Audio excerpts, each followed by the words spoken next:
Hello friend, welcome back to our channel GY knowledge.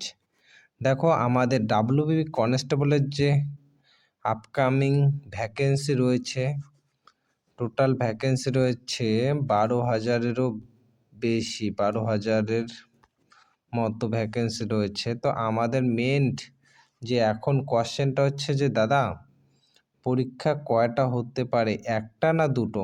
অনেক YouTube চ্যানেলে বলতেছে একটা, কেউ বলতেছে দুটো।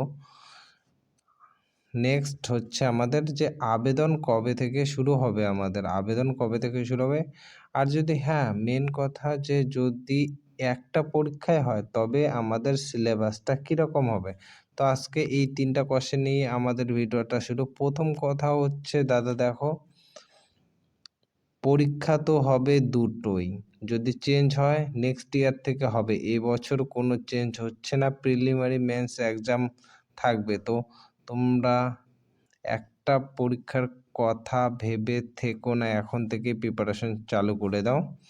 নেক্সট কোয়েশ্চেন হচ্ছে যে সিলেবাস কীরকম থাকবে। তো সিলেবাস ইংলিশটা একটু 1-2টা কোয়েশ্চেন বাড়তে পারে, একটু হার্ড হবে।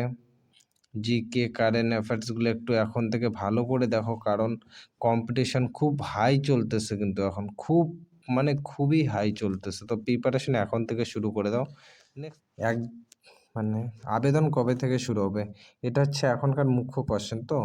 তো আজকে যেমন 23 তারিখ, তো জানুয়ারি মাসে নোটিফিকেশন চলে আসবে, আশা করি অফিসিয়াল নোটিফিকেশন জানুয়ারি মাসেই চলে আসবে, নয়তো বা ফেব্রুয়ারির ফার্স্ট উইকে থেকেই কিন্তু আবেদন শুরু হয়ে যাবে। তো এখন থেকে প্রিপারেশন শুরু করে দাও, বেশি টাইম তোমাদের কাছে নেই। 2024-এ যেন একটা চাকরি তোমাদের ঘরে ঢোকে, এই কথা নিয়ে পড়াশোনা শুরু করে দাও। তো আজকের মতো ভিডিওটা এইটুকুই। যদি তোমাদের ভিডিওটি ভালো লাগে তো লাইক করে দেবা। আর যত রকম ডাব্লিউপি কনস্টেবল বা রাজ্য পুলিশের রাজ্যের যত চাকরির খবর আছে, সব আপডেট আমরা নিয়ে আসবো খুব শীঘ্রই, খুব তাড়াতাড়ি নিয়ে আসবো। তো তোমরা চ্যানেলটাকে সাবস্ক্রাইব করে রাখতে পারো। Thank you for watching this video. Tata.